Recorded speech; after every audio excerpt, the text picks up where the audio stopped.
Hello, magandang hapon po sa ating lahat mga followers, mga friends. Shout out po sa lahat ng mga kasamahan ko dyan, mga defenders. Shout out po sa inyong lahat. So ngayon, gagawa naman tayo ng reaction, no? Patungkol po sa video ni Pastor Kibuloy, no? So makikita natin sa video mamaya ay ang kanyang mga aral ay talagang wala sa Bible. Bakit ko nasabi?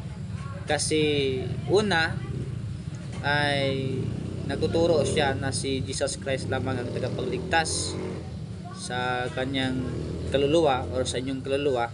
Pero pagkalipas ng ilang mga panahon, mga years, ay nagbago na po ang kanyang aral. Siya na po ang may-ari ng ating mga kaluluwa, at pag kung hindi ka dadaan sa kanya, hindi ka raw maliligtas. So patuloy nating panoorin ang kanyang video. Huwag mong i-skip para makita mo kung si Kibuloy ba ay nagsasabi ng totoo. Okay, so let's go.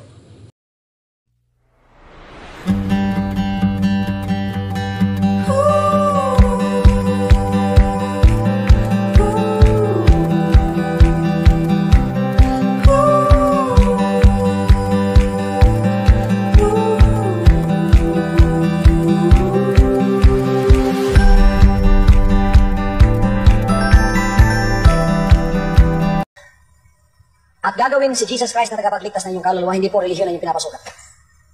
Pinangangaral natin dito, mga salita ng Diyos, buhay ng ating Panginoon at ang tinataas na ating pangalan ay ang pangalan ng ating Panginoon. Kaya kung pupunta kayo rito, tatanggapin ninyo ang Panginoong Jesucristo.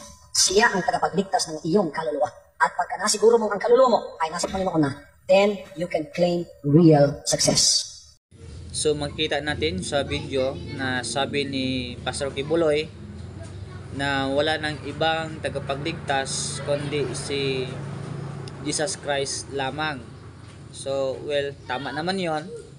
Pero magkita natin sa bagong video niya, na si Pastor Kibuloy, siya na raw ang may-ari ng ating kaluluwa. Panoorin natin ulit. Ako na nga yung katotohanan. Ako ang daan at ang buhay.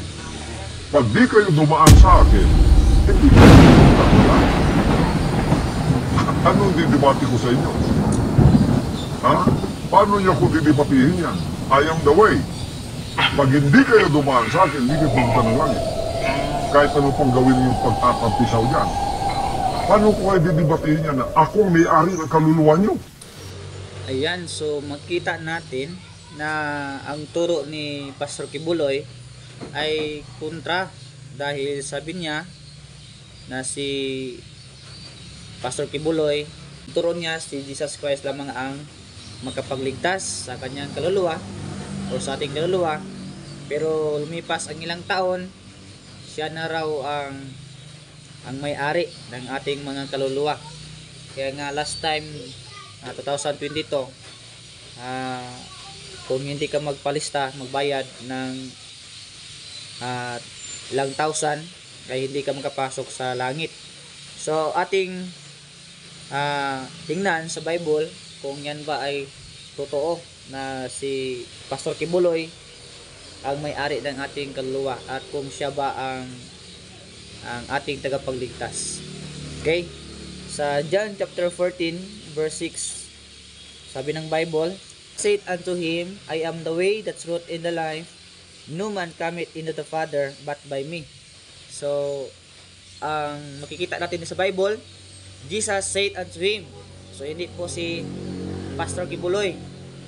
Okay, so ang claim niya sa John 14:6, sabi niya, I am the way. So si Kibuloy raw ang daan tungo sa kaligtasan. So sabi ng Bible, Jesus said unto him, I am the way, the truth, and the life. No man cometh into the Father but by me.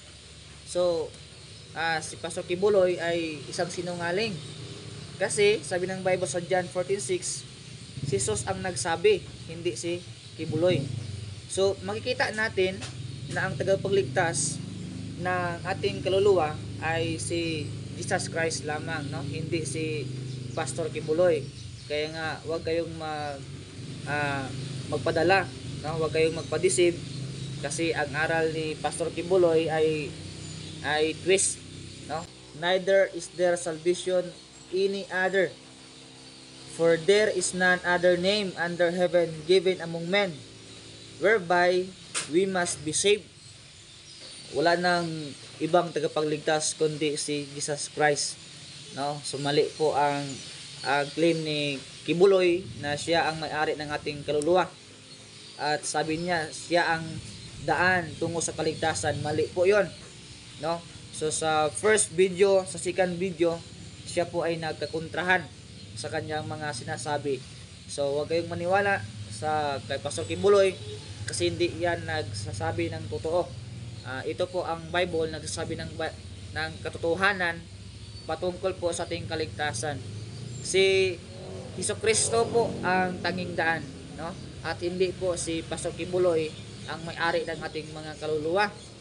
Okay, so more videos na paparating, paki-follow nyo ang aking page para marami pang mga tao na aware sa turo ni Pastor Kibuloy. Yun lang po. Maraming salamat. God bless.